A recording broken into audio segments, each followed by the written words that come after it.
Welcome to Monsters and Multiclass, your Dungeons & Dragons fix. I'm Elioti, I'm Jared Bornigal. I'm Will Melden. and on this episode, we are taking a look at the new Sorcerer subclass released in Dragonlance Shadow of the Dragon Queen, the Lunar Sorcerer. Or I guess it's technically Lunar Sorcery, but that's hard to fit properly into a sentence. It's about the moons. They get power from the moons. But before that, we do have a giveaway that Jared's going to talk about, and then we'll talk about the Lunar Sorcerer. Yeah, so if you want this book that Ellie just named and I thought I didn't need to know, but I totally need to know, Dragonlance, Shadow of the Dragon Queen, you can go ahead and enter in for a chance to win the physical book. We will be mailing that out to somebody in the U.S. Leave a comment on YouTube. If you're listening to the podcast, just go to YouTube and leave a comment. Or if you're like really against YouTube, just email us at monstersandmulticlass.com and I will find a way to enter you. But that seems like more work than just leaving a comment on YouTube. So yes, we will go ahead and send out that book a week after this episode releases. And that's it. That's all I got. Cool. Okay. On to the episode. Yes. So the Lunar Sorcerer, obviously this is specifically printed in the Dragonlance book, but with everything that we talk about, we keep it setting agnostic. And this one makes it really easy to do so. This does not have to be played in Dragonlance. We're not going to focus on the lore of it in Dragonlance But what if my setting doesn't have moons? Okay, that would be a weird specific case. Never really knew how to work it in. Right. They don't. It's a whole thing. Okay. Sorry for derailing that hard. It's cool. It's cool. It's what we do. Yeah, the flavor of the Lunar Sorcerer, as I kind of said jokingly, but it was also very serious. They pull their power from the moons. It goes into explaining various worlds that the gods of magic are associated with the world's moons, and so they pull them from that. But it gives some other ideas of perhaps your ancestor was involved in a druidic ritual involving an eclipse, or maybe a mystical fragment of a moon crashed near you. It's really open-ended. You're pulling your power from the moon. There's really not much more depth to that flavor that I could think of that I'm finding anywhere. In some senses, I kind of like that because it just leaves it really open-ended of how you want to play that. In others, maybe a little more guidance, a little more flavor would be nice. I don't know if you two have any thoughts on that. Yeah, nothing strong either direction. It is open-ended enough and at least gives a couple examples of how it could work into you getting the powers. My issues more stem from general issues with sorcerers and that flavor more than with this subclass specifically, which I've gone into way too much depth about, specifically in our sorcerer retro, which I can do the hand waves there. But the two-sentence explanation of it is... Two-sentence explanation is that sorcerers offer very little choice in their decisions and their class building decisions. So from a flavor perspective, it's like, yeah, you were imbued with powers of the moon and deal with it. That's it. I mean, you don't like choose the moon. You don't choose anything with the powers. You just have the moon powers. So this doesn't really add much more. Other class had. They're born this way and they're special. And exactly. Yeah, there's ways to give the agency in, and like I said, we talked about all that stuff. But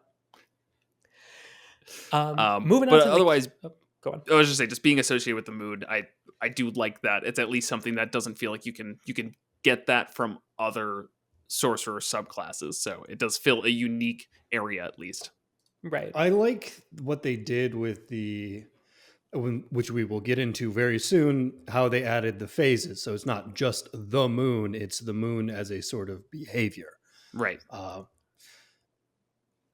Yeah, so they do at least do a good job of having the mechanics represent the subclass. The changing moons. The crescent moon, new moon, full moon. Yeah. Definitely. So to jump into that and the mechanics, the main kind of thread throughout, as we'll just mention, is the different phases of the moon. And right away, at first level, you're picking them. And at almost every level up, every time you get a new feature in the class, the phase of the moon matters and its choices to make, or you get the ability to change it throughout the day, which could really drastically change things. So before even talking specifics, because of that, this actually feels like a really complicated class. It totally is. Definitely not one for beginners. No.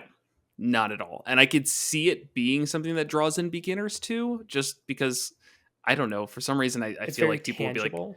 yeah, it's like, oh yeah, the moon. I get the moon. Like, I don't need to know what wild magic could possibly be or understand a draconic bloodline and everything there is about dragons. I get the moon. So yeah, it's not for beginners though. It's very strange logic. The It- moon, yes, not an icon of mystery for thousands and thousands of years. I get the moon. I mean, it's not really now. Like now we look at the moon and we're like, oh yeah, that's the big rock that just floats over us. I mean, it's not that mysterious. No, I'm definitely with Jared on this one. I don't know why, but there is just something really just concrete and tangible and easy to grasp about it. And probably because you hear a lot about a lot of different cultures and civilizations throughout human history worshiping the moon and these mystical attributes applied to it. And so now you have a sorcerer subclass where they pull their power from the moon. It's like that all lines up. Yeah, draconic bloodlines, wild magic, untamed things, clockwork sorcery is all just like a little more obscure, a little more ethereal, just like kind of Yeah. hard to hold on to. Yeah, and it's not like it'd be impossible for somebody new to grasp those concepts. Of It's course, just yeah. I could see looking at this list and being drawn to the Lunar Sorcerer for those reasons.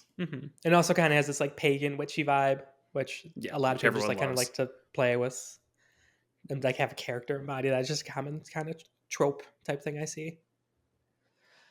Anyways, the specific mechanics, and we'll kind of bring up why it's complicated as we go out. So first, the lunar embodiment. They get lunar spells. So the new trend with sorcerers is to give them sorcerer spells. These are additional. You learn these additional spells when you reach certain levels in the class. Each of these spells counts as sorcerer spell for you, but not against the number of sorcerer spells you know. Aberrant Mind and Clockwork Sorcerer did this as well. The lunar one gets 15 by level 9. They get 3 at every. So 3 at first level, 3rd, 5th, 7th, and 9th. So it's definitely a lot. It's the most. How it's specifically written in the book, and if you're in watching video, it'll be up on the screen. It definitely looks like a shit ton, like a lot, and that's definitely been a reaction I've been seeing from people. Like, oh my gosh, they get so many spells. But like the Aberrant Mind sorcerer got 11, Clockwork Oh, got 10. Yeah, it's just not presented in the same way of this graph that really spreads it out. I think that makes it look like a lot.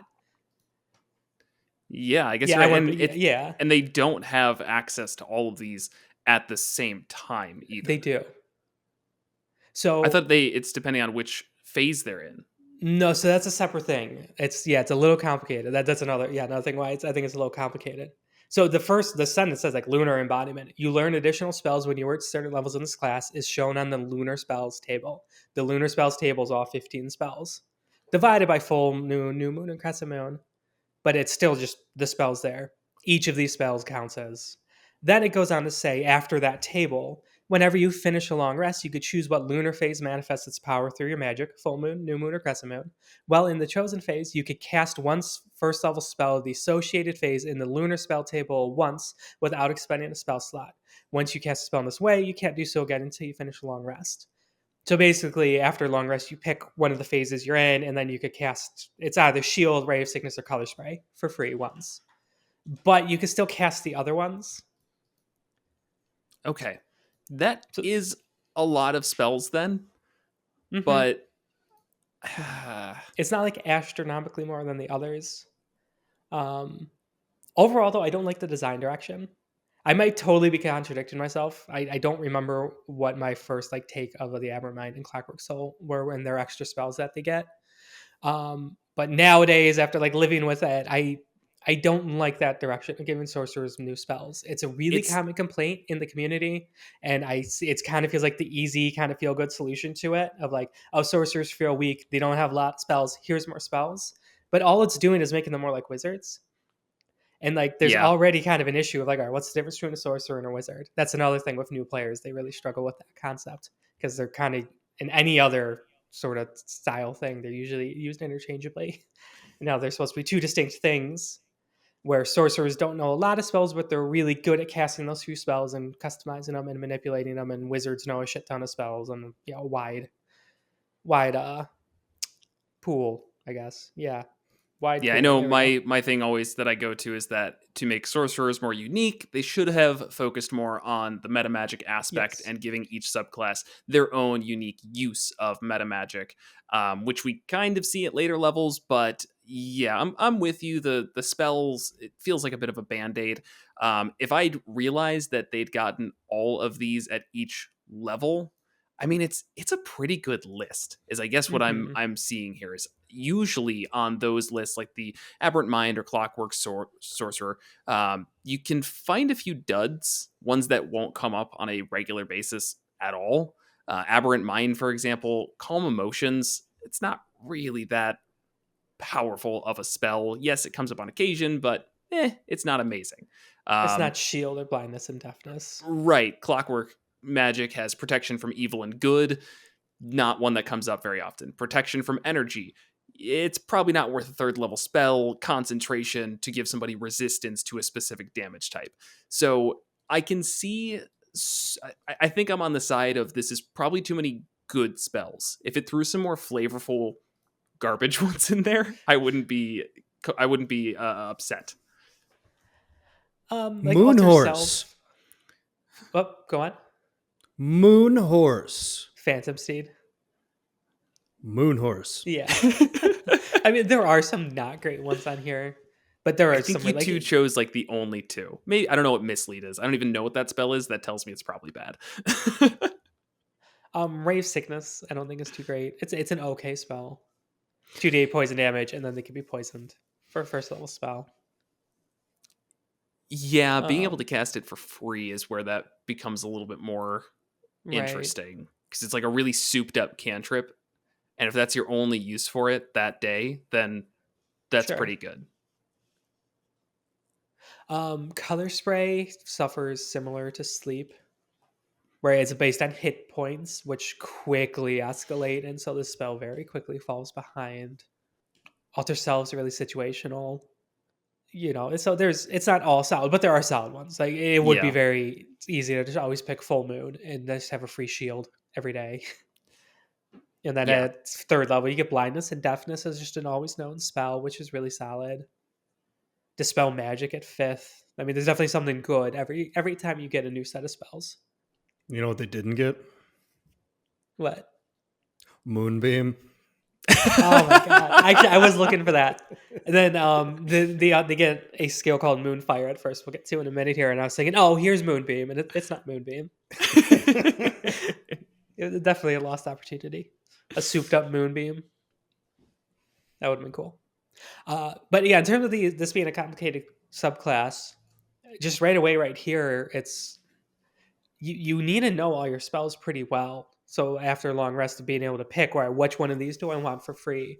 And then later on, it gets even more complicated as you can start switching on, I think, just a bonus action. And it has Yes. additional effects as well. So yeah, someone new who doesn't just like look at these spells and just know them like we do. Like, I mean, that's a lot of overhead, a lot of mental processing to look up all of these spells, try and keep them in your head, make the choice of which one you want free. All that said, though, that doesn't take away points from the subclass for me. I don't mind. I mean, the 5th edition is what, 6 years old at this point. To say that there's a couple of Like complicated or more complicated options, that's fine. It's more of just a warning to people that, like, if you got a new player who wants this, expect them to be a little bit overwhelmed. Totally. No, I agree. I'm not saying as like a negative to the class. I kind of like it. I like seeing a more complicated option. It makes me want to play it. Right. But it's just talking about it as like a warning, I guess. Yeah, as you said. 2014 is when 5th edition came out, by the way. So it's been 8 years. 8 years? Oh my Yeah. god. Oh. Yeah, it's almost 2023. Okay, so yeah, a lot of spells. Some neat things about getting one for free. Then also they get Moonfire at first level. You call down the radiant light of the moon on command. Sounds like it should be Moonbeam, but it's Sacred Flame. You learn the Sacred Flame spell, which doesn't count against the number of sorcerer cantrips you know. When you cast it, you can target one creature as normal, or 2 creatures within range that are within 5 feet of each other. That's cool. Sorcerers get a lot of damaging cantrips. Sacred Flame doesn't really beat any of them, I don't think, unless you're in that situation where you get 2 of them. If you can hit 2 of them, use it. Otherwise, pick something else, I think. Yeah, otherwise it's probably one of my less favorite cantrips for damaging because it Mhm. targets dexterity, which is very frequently saved. The fact that it does radiant damage is obviously a plus to it because if there are things that have vulnerabilities, it's radiant a lot of times. I don't know. It's a good damage type. I can't say more than that. But otherwise, it seems to me like the main class feature is getting the first level spell for free once a Mhm. day. And this is a nice little sprinkling. Now, when it comes to sorcerers, though, the level spread is all over the place. Most of the time, the first level feature isn't anything too extraordinary. So this is pretty in line, I feel like, with much of the other sorcerers, especially new ones. Extra spells, the one first level spell in addition per day, and this cantrip. It power wise, I'm not feeling like it's too much at the moment. I agree. Yeah. Okay, moving on. But before that, if you're liking the show so far, don't forget to comment, like, subscribe, ring the bell, all that good stuff. We always work so hard to try and remember to say this early on and always forget until the very end, and I remembered for some reason. So that's like a special occasion to do it. And if you're disliking it, just close out. Don't press the thumbs down button. Just close out. Okay? Just it's fine. You don't have to Or, stay here. or maybe it will get better. Eh, yeah, I mean it's more of this. Yeah. Let's not lie to the people. No. That's how you build up poor expectations. Right. And if, yeah. And even if there was, that's just a poor choice for like online content creation. All right, we're going to start really slow and crappy and ramp up to get people It's into gonna- it. It's like, nope, that's the opposite of what you should do.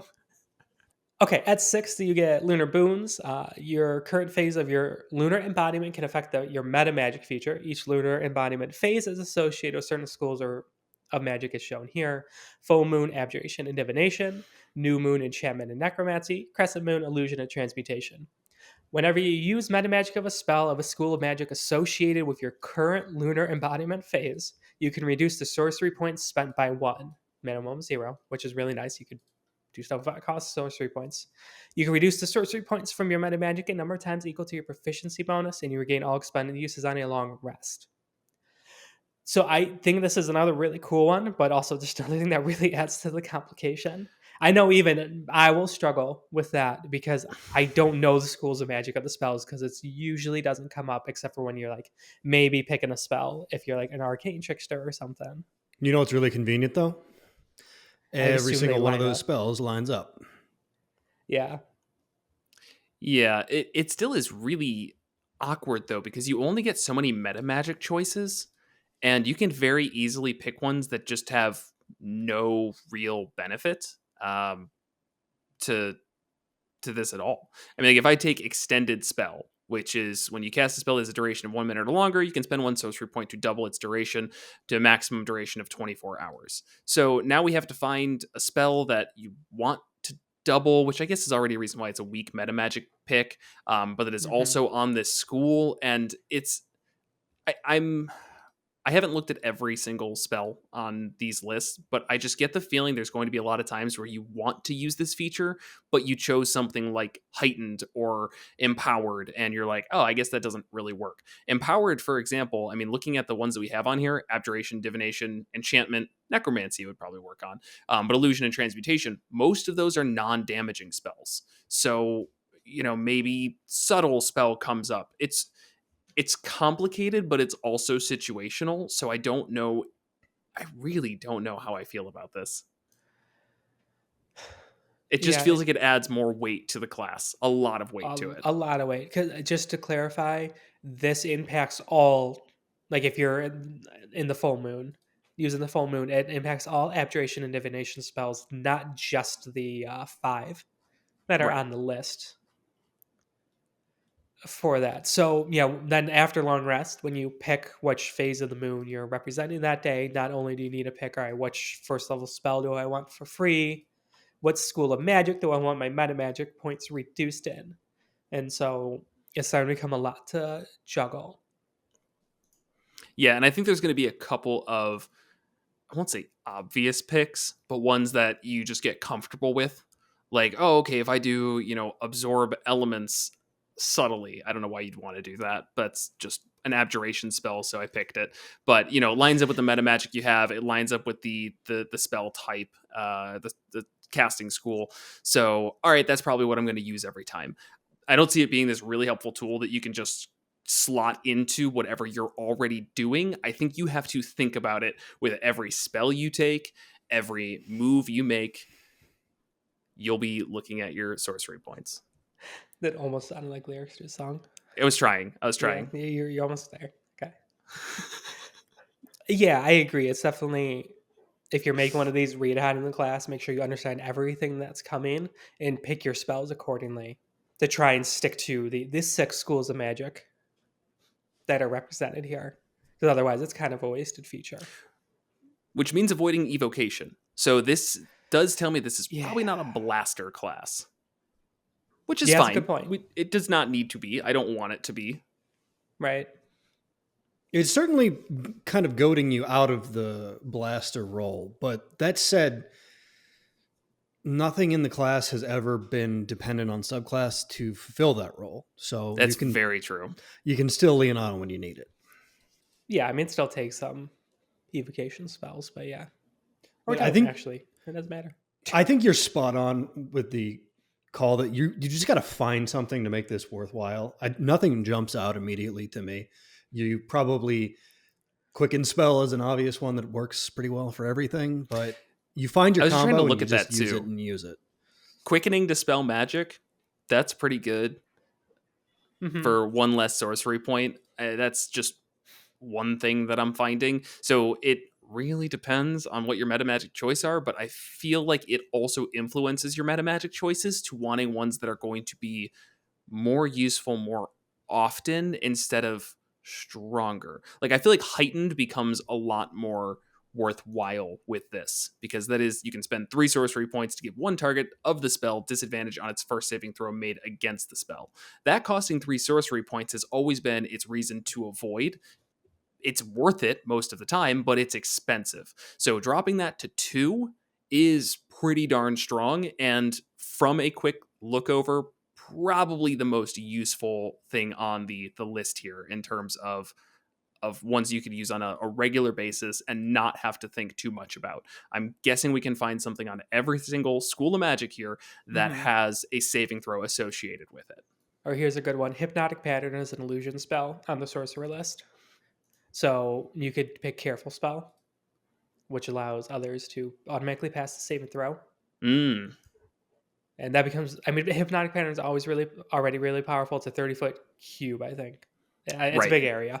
And every creature in it, makes a Wisdom saving throw. If they fail, they are incapacitated for a minute. It's concentration. And they don't get a save every turn. They have to be woken up by damage or someone taking an action to wake them up.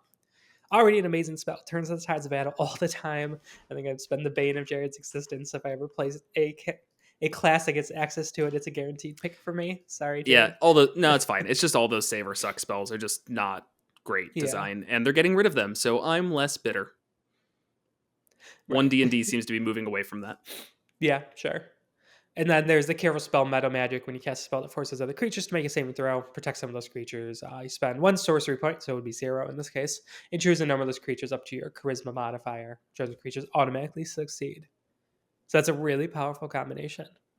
It really is. And I think what isn't being brought up explicitly, but is probably worth talking about, is one of the things about sorcerers is their ability to convert spells into sorcery points and sorcery points into spells. They have that flexible casting. And now we're seeing 2 ways that they use their main resource less. Either their first level spell that once a day they get for free, which obviously isn't huge, but it's a first level spell they don't have to cast. And now we're talking about reducing the amount of sorcery points that they have to spend to actually use their meta magic. This should be the most flexible caster of the sorcerers. They can use their meta magic a ton if they want to, or they can use their spells a ton if they want to, because they can still get use out of their meta magic without as many sorcery points. Heck, they could have 0 sorcery points and still be using ones that are, that cost 0 if it's on that spell list. Mm-hmm. Yeah, first level spell for free, no sorcery points for the meta magic, yeah. Okay, and the also at 6th level, and this is in Paxton, and was kind of waning, and on that discussion we'll put into words now. Waxing and waning, like I said, also at 6, so they get the same time as the lunar boons. You gain greater control over the phase of your lunar magic. As a bonus action, you can spend 1 sorcery point to change your current lunar embodiment phase to a different one. So there's more to this, but right away, that's pretty big on the lunar boons of being able to bonus actions, 1 sorcery point to change it to, one of the other ones to then be able to spend, free. Though that kind of washes out. Sorcery point for a free first level spell. Well, no, because we didn't even get to Or that what? yet. I was saying with the lunar boons, bonus action, a sorcery point to change it to another, like to change it to the full moon or something, to then be able to cast an abjuration spell with. If the you have Magic more for than one, one, yeah. then it comes out in your favor. But you're right. If you only have one abjuration spell that you really, really want to cast, and then you're going to switch back, it is Right. not worth it. Right. But also with this at Wax and Waning, there's another paragraph here. You can now cast 1 first level spell from each lunar phase of the lunar spell table once without expending a spell slot, provided your current phase is the same as the lunar phase spell. Once you cast a lunar phase spell in this way, you can't do so again until you finish a long rest. When I first read this, I had to clarify with Jared and Will that I was understanding it correctly because it reads identical to the first level feature. But yes, all that it's saying is if you use your bonus action to switch your lunar phase, you then also get the free first level spell of that lunar phase, but only once per long rest. So you could switch between full moon to new moon to crescent moon to get 3 free first level spells. These would be Shield, Ray, Sickness, and Color Spray. I guess there's no really customization in what those spells are. No. So Yeah, even more complications to the class. It's not even just like, all right, I need to make this decision once when after a long rest, and we kind of work with that throughout the day. You have the ability to switch it pretty easily. Though the 1 sorcery point cost is a big cost for the sorcerer.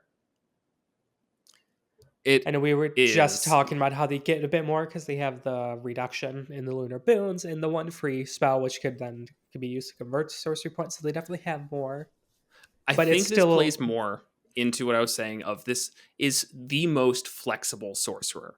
It's not that this is something you should be doing every single day to get the most out of your class. It's that in the event that you do realize midway through that there was a better choice, like you geared up for it being abjuration and divination day, but it's really going to be an enchantment and necromancy kind of day. When does that? I hate that. Yeah, right. Don't you? Oh man, I did it again. Oh, I put on my necromancy pants, and it's really an illusion day. But when it happens, you're prepared. You're able to adjust, and instead of waiting until the next day to be better suited, you just keep going. So it really does just take that extreme knowledge of your spell list, though, to say that with confidence this is worth making the switch right now. Right. But having Shield on your list does make it really obvious that if you chose Crescent Moon that day with Illusion and Transmutation, that switching over to Abjuration to get, I guess, 1 free casting of Shield at least, well, not at least, just 1 free casting of Shield, plus any reduction to other abjuration spells, which are more combat-based than something Illusion and Transmutation. I can see it being useful, but you have to just think about it a lot. Yeah. It's Quickened Banishment? Puzzle. I don't know. Yeah, it really does feel like a puzzle. I'm trying to look at the abjuration spell list to see if there's anything jumping out at me for sorcerers. And not really, to be honest. All right, moving on from 6th level now. All right, then next at 14th, Lunar Empowerment. The power of a lunar phase saturates your being. While you're in a lunar embodiment phase, you also get the following benefits associated with that phase. So if you're in the full moon, you can use a bonus action to shed bright light in a 10-foot radius and dim light for additional 10 feet. Or to douse the light. In addition, you and creatures of your choice have advantage on investigation and perception checks within the bright light you shed. We'll read the 3 of them and then we'll talk about them. If you are in the new moon phase, you have advantage on stealth checks. In addition, while you're entirely in darkness, attack rolls have disadvantage on you. And then for crescent moon, you have resistance to necrotic and radiant damage. Right off the bat, this is making the 1 sorcery point to switch between them a little more worthwhile. Teeny tiny. Yeah, and also 8 levels of having to get there. 6 to 14 is a big jump. Boy, I sure hope they change that.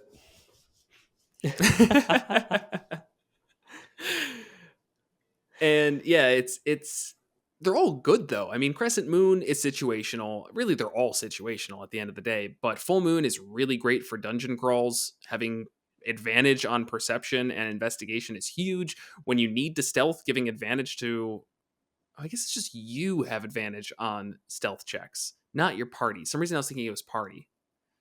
But the if you're entirely in darkness, attack rolls have disadvantage against you, can be useful. I see some cheese there with warlocks casting darkness and having devil's sight, but I guess they could already do that, couldn't they? They don't need Mhm. this to add on to it. This is more in any situation without any like light source, which it's not a thing that doesn't happen. It's just inconvenient if you have a party member who doesn't have dark vision. Yeah. This is great. If you have a party, everybody has dark vision. You don't have to have any lights. I mean, every attack's going to be at disadvantage if you're dungeon crawling, for instance. Yeah. Yeah, and I guess And if the enemy has, this is helpful because even if the enemy has true sight, if you're entirely in darkness, attack rolls still have disadvantage against you. yeah, that's the big thing. Because like, generally speaking, that's the rules anyways. If you're in darkness, they're gonna. But if they have a way to see, then yeah, they'll get past that. This negates the way for them to see. Don't they also cancel each other out though? Because if you can't see them and they can't see you, Yes, then it's yeah. just a If straight you're roll. both in darkness, yes. But there's Right. definitely a lot of situations where like you could be standing in darkness and looking at someone outside of the darkness.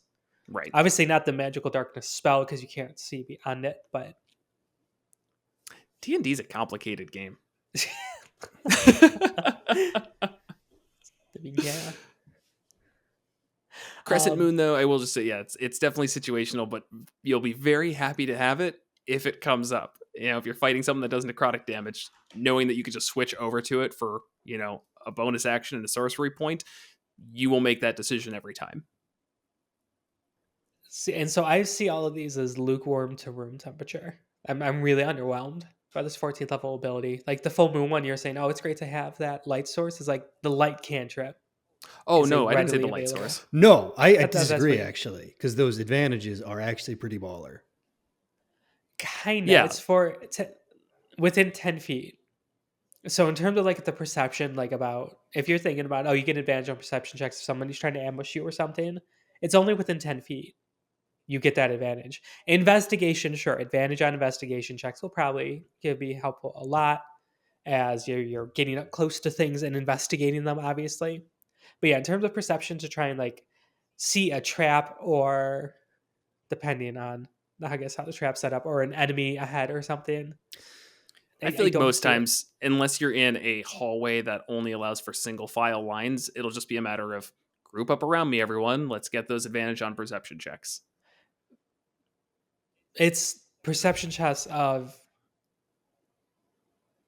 Oh, I misread In that. addition, you and creatures of your choice have advantage on That's yeah, investigation. no, and that's not what I perception was checks. confused about. It was Oh, what's I it? was thinking the thing you were trying to perceive had to be within the bright light.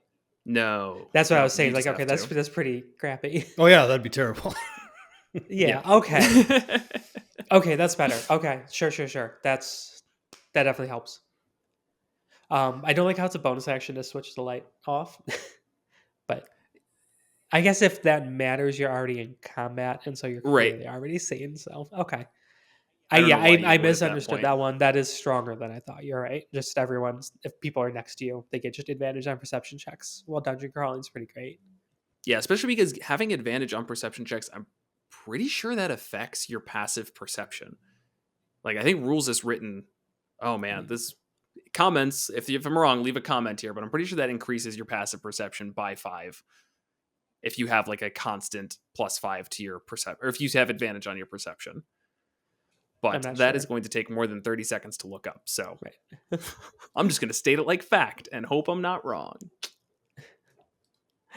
Oh yeah, that was new moon. Only you have an advantage on the stealth checks is kind of but I mean, Yeah. you're not going to be that great at stealth anyways. So this could kind of get you there because you're a sorcerer. I mean, so it's Unless I chose stealth. You don't know how stealthy I am. You don't know my backstory. sure, but your dexterity is probably not going to be super high. +2, maybe +3. Yeah. Anyways, you're right. Yeah. So yeah, okay, a little better than I thought. All right, and then moving on, finally, the subclass Capstone, all the way to 18th level, Lunar Phenomenon. As a Dun, bonus dun, action, dun, dun. Phenomenon. As a bonus action, you can tap into a special power of your current lunar embodiment phase. Alternatively, as part of the bonus action you take to change the lunar phase using waxing and waning, you can immediately use the power of the lunar phase you are entering. So for full moon, and again, we'll read all three and then discuss them as total. For full moon, you radiate moonlight for a moment. Each creature of your choice within 30 feet must succeed on a con save against your spell save DC or be blinded until the end of its next turn. In addition, one creature of your choice in the area regains 3d8 hit points. You know what? I'm taking back. Let's talk about them as we read them because Okay. it's There's kind of a lot. lot These to are keep big in our ones. head. Yeah. Yeah. So that's Uh, solid. Blinding things is really great. And it's creature of your choice, which is really, really awesome. 30 feet is a big area. I don't like how it's only one turn for an 18th level ability. It's not even that of your next turn instead of just its next turn. So it's just guaranteed just one. AoE blinding, though, is really strong. So But 18th level encounters are really strong. And true, you're going but to have a whole turn where they have disadvantage and your entire party has advantage on attacks against them, that's a pretty big swing. Yeah, assuming they don't have any additional senses to see, which also at those high levels, blind sight, true sight, tremor sense, all that becomes really common. Are you going to stand by that? Really common? At 18th level, I'm going to push back Pretty a little yes. bit. It becomes kind of common, sure, but it really, really depends on what you're fighting. I mean, it's not even like most. I don't know why I'm going to devils, but devils and demons, those don't all have like true sight. Yeah. Gosh, I hope not. Otherwise, I'm going to feel like a goofball. I was pulling up one as a chain devil at 8th level. They have dark vision. I could keep looking for a while, but either way, it is a little bit late to be getting that, but I still feel Yeah. like blinded for a turn is pretty good for, in this case, literally no resource. And being able to regain 3d8, the 3d8 hit points is pretty low. That's actually Yeah. kind of We need pathetic. to just preface all this with every single sorcerer capstone is garbage. This does not break the mold in a spectacular fashion. That's fair. kind of fair. All right, let's check out the other two though. Also, just for context, at the end it talks about once you use one of these bonus action benefits, you can't use that again until you finish a long rest unless you spend 5 sorcery points. So, with that context, do you think the full moon is worth 5 sorcery points? Depends. It is You definitely think? situational. If you have a lot of enemies around you, yeah, blinding everyone for a turn is huge. Potentially, they get a con save, which is the most generally Right. one of the higher saves. Right, but we can't say that Fireball's a bad spell because it forces a dex save. It's just that it's kind of situational. So it depends on the type of campaign you're doing. Realistically, though, I'll give you this. Most of the time, as you face higher level things, it is harder to manage a lot of enemies. So you realistically are fighting 2 or 3 really high level enemies. Higher CR, you're right, higher chance of having Constitution saving throw. So there could definitely be times where this is just an absolute waste. And all you're getting is 3d8 HP out of it. And that's not worth it. All right, for a new moon, you momentarily emanate gloom. Each creature of your choice within 30 feet of you must succeed on a dex save or take 3d10 necrotic damage and have its speed reduced to 0 until the end of its next turn. In addition, you become invisible until the end of your next turn or until immediately after you make an attack roll or cast a spell. Another one where think it's all of these are just so close to be really, really good. And I think just because it's 18th level, like if we use the new subclass kind of like level structure that's in 1D&D and they got this at 14th, I would have no complaints. Yeah. I'm also thinking that they keep trying to do too many effects with one thing. This does 3 things here, where they do 3d10 necrotic damage, speed is reduced to 0, and you become invisible. And it's one of those things where it's like, would this be better if they just kind of leaned into one or the other, or like 2 of these features instead of 3 mediocre ones? Because each of them, at least the 2 that we've seen so far, are basically doing 3 effects. well, I guess the full Yeah. moon's just 2 effects, but still, it almost seems like it's doing too much. It's Mhm. busy.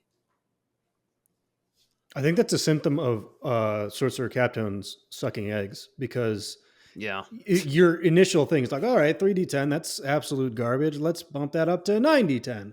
And then you look at all the other sorcerers and like, oh, whoa, no, it has to be garbage. Sorry.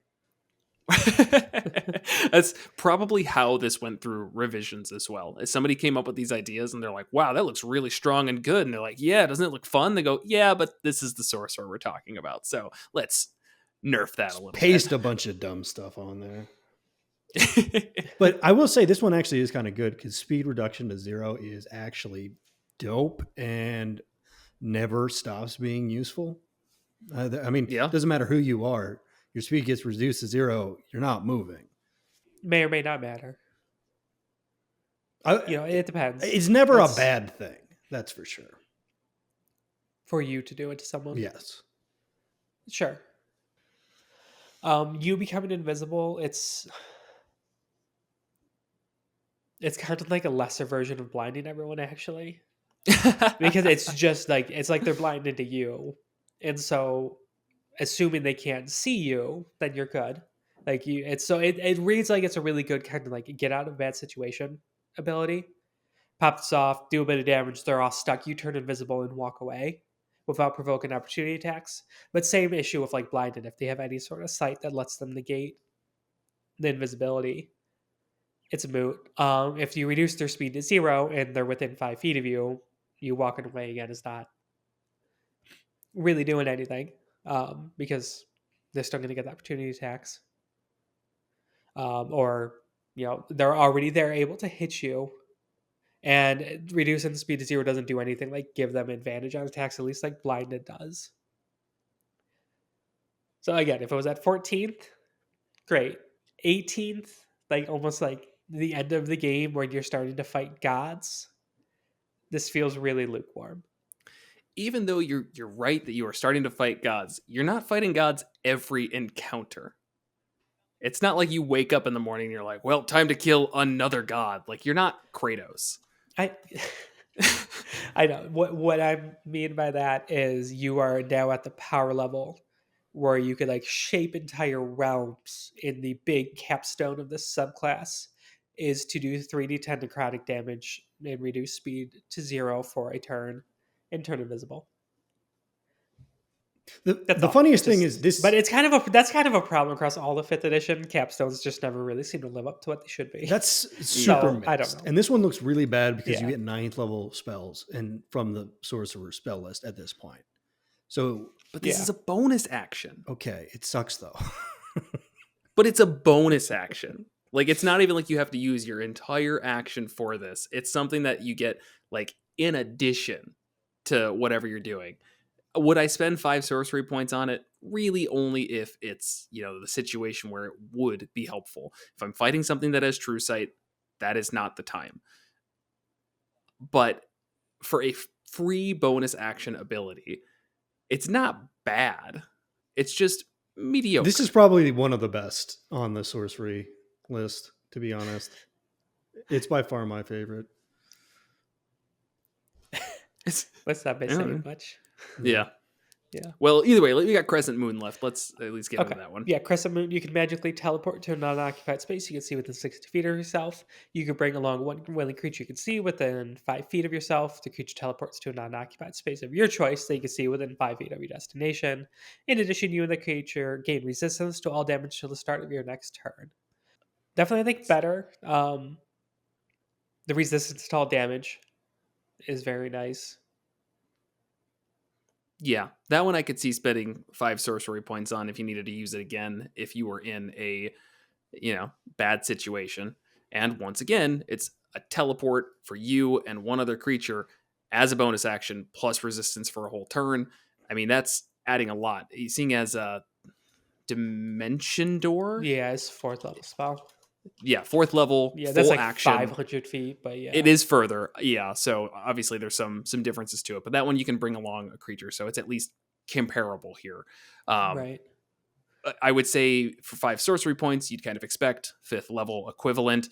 This sounds like a 5th level spell to me.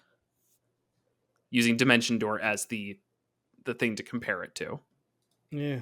I don't know, because I think Dimension Door, you don't need to be able to see the space. Sure, you also don't get resistance to all damage though on your Right. next turn. So these serve different purposes. Sure, I'm Dimension saying Door- I'm comparing. I'm using the only thing I can here. Right. And so that what I'm saying is I don't think that they're good to compare. Sure, they're both teleports. One's 500 feet, one's 60 feet. And the 500 feet one is you could describe an area 200 feet straight downward or upward and northwest at a 45-degree angle, 300 feet. Like things like that. You don't actually have to see. You can like to say on the other side of this wall. Right. And It is do a it. So it has better a ton of teleportation spell. Yeah, it has a ton of utility, out of combat utility, and it's kind of like a last resort in combat because it is full action.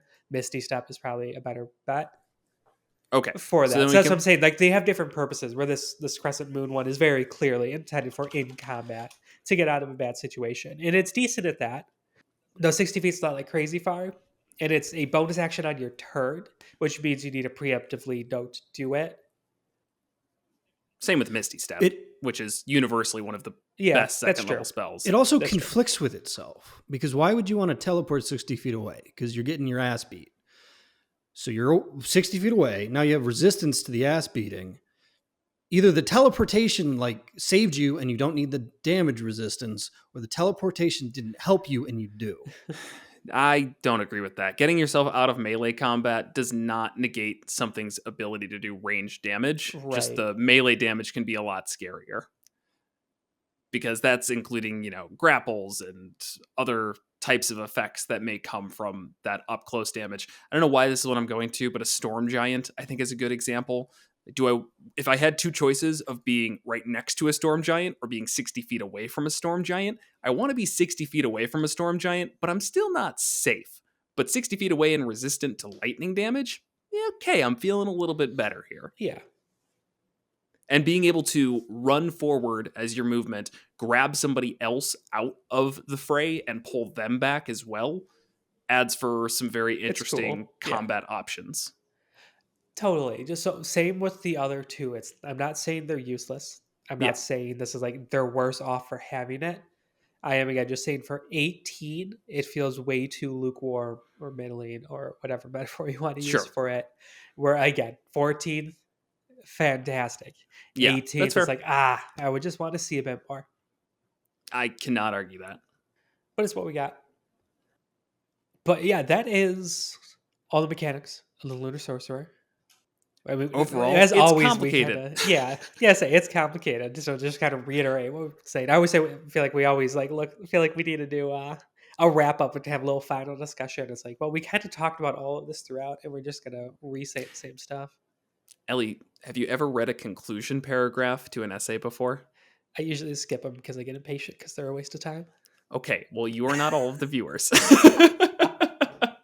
I think there's some value probably in summarizing things a little bit here, and that No, is I just that agree. this is still a complicated class. I do think it is one of the more powerful sorcerer classes, but I don't view that as a bad thing. I don't think that it's so strong that we're, I don't know, it's flipping the sorcerer on its head. Sorcerer still has issues. This doesn't really fix those issues. It does the same band-aid solutions that Xanathar's did and everything else is done. So, take it or leave it. Don't give it to new players. Yep. Yeah. Overall, I mean, I like it. I'm interested in playing it. Yeah, it's pretty cool, but I also want to point out that there's like a place to be trying to fix the sorcerer, and it's not in these supplement books. It's not anymore. It's definitely not anymore. I think when we're giving talking up about is a 1D&D, good strategy. Just like Yeah. Yeah, here's an interesting one. It's more advanced. Have at it. It's like, okay, cool. Well, let's see what 1D&D does. Right. This is the time to get more experimental, because you Yeah. really can't mess up too bad. If somebody's like, whoa, you totally broke the balance of the sorcerer, it's like, well, who cares? Right. Yeah, 1D&D is coming out. And this is, in an adventure book. It's not even Yeah. a supplement. It's an adventure book set in Yeah. Dragonlance. And so most people aren't even going to have access to it unless they're like us. But or I guess you could just, on D&D Beyond, just buy the subclass. But You can. it's not super cost effective. And don't forget as well, if you want to join the giveaway to get this book that has the Lunar Sorcerer as well as all the other Dragonlance things, then leave a comment on YouTube and you will be entered. Or again, email us, whatever works for you. Really, please just do the YouTube comment. Like, don't complicate my life. Please. Please. But if you have any thoughts on the Lunar Sorcerer, please leave comments, like, subscribe, all of those things. And our affiliate that we'll talk about today is once again going to be Fanroll, because they changed their name, so I'm just going to support them for a little bit extra here while they go through that weird adjustment period of a name change. So before they were Metallic Dice Games, now they are Fanroll. Still the same amazing products and still the same amazing discount code. And using MM10, you support the show as well as get 10% off your entire order. There are links as usual. And thank you as always to our patrons, which are Ed G, Muddlewaite, Brian H, Craig A, Isaac M, Luca L, Jeff W, Star Shinobi, Vincent M, Bob F, Joe P, Rick D, Sensible D20, Tyler S, and Gray. And it keeps going lower, but I can't. Where's more? Barents, Adam A, Rob K, and Gray. What is that? You just gotta keep it exciting, you know. Try new things. It's not always Okay. gonna work, but it's. You needed If to you- start higher if you were to go lower on everyone. I was just going my normal cadence, and I was Yeah. seeing if I was still the base I was in high school. The answer is I'm not. That's it. That's all I got. Okay, yeah, as always, thanks for watching.